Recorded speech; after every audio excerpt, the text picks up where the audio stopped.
Welcome back to We Want Harold, the podcast, where we dive into the life, legacy, and untold stories of Harold Washington. I'm your host, Jeremy Michael Jones, and today we're picking up right where we left off. In our last episode, we explored Harold Washington's early life, his legal career, and his rise in local politics. Today, we're heading straight into the political firestorm that was the 1983 mayoral race, a battle that would test everything Washington had learned so far and push him to the edge. This is the road to City Hall. We're on the move. We're on the march. And they can't stop us because we're headed towards victory. The decision to run for mayor wasn't an easy one for Harold Washington. By 1983, Washington had already made a name for himself as a state legislator and U.S. congressman. He had spent several years fighting for the rights of the disenfranchised, often going against the political grain in Chicago's cutthroat political scene. But the idea for running for mayor? That was a whole new challenge. His supporters, especially those in the Black and Latino communities, urged him to run. They saw him as the only candidate who could bring real change to a city long dominated by the Democratic machine. Harold had a lot of people in his ear pushing him to run, but he was cautious. He knew the uphill battle he would face, both in terms of political opposition and racial divisions in Chicago. But at the end of the day, he believed it was a fight worth having. It wasn't just about becoming mayor. It was about breaking a system that had marginalized Chicago's Black community for decades. Washington saw the office of mayor not just as a position of power, but as a way to bring real, lasting change. When Washington officially announced his candidacy, he wasn't just building a political campaign. He was building a movement. His campaign quickly gained traction with a coalition of Black, Latino, and progressive white voters who were tired of business as usual. Washington's platform was clear. He would represent all of Chicago, not just the wealthy and connected. But one lesser-known aspect of his success during this period was the work his team put into registering over 100,000 new voters from disenfranchised communities. Washington's campaign worked tirelessly at community centers, churches, and union halls to mobilize voters in Black and Latino neighborhoods, many of whom had never been engaged in politics before. People felt like finally somebody was going to fight for them. There was a buzz in the air, especially in the neighborhoods that had been ignored for years. Harold made people believe that their voices mattered.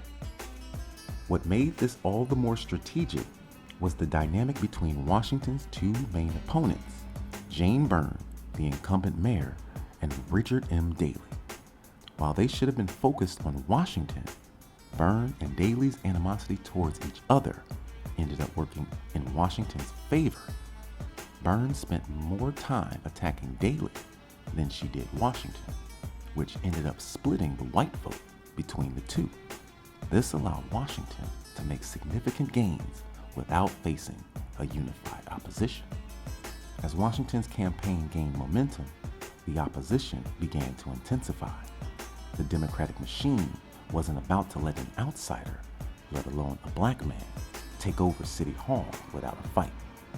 But what many didn't expect was that Byrne's constant attacks on Daley, rather than Washington, inadvertently helped Washington rise.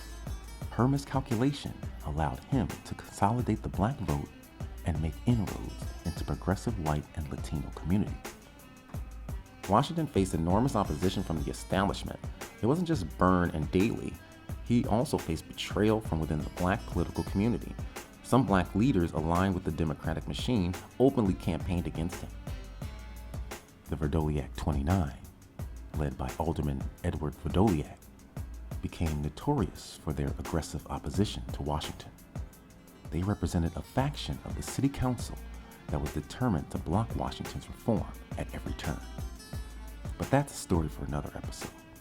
Right now, Washington's focus was winning the primary, and it was clear that race would play a major role in this election. In the 1983 campaign, race was the central issue. Washington's candidacy ignited tensions in a city that was already deeply divided along racial lines. The opposition to this campaign was often blatant and aggressive. One of his opponents, Bernie Epton, ran with the slogan, "Epton for mayor, before it's too late." It was a thinly veiled reference to Washington's race and what some saw as a threat to the existing order.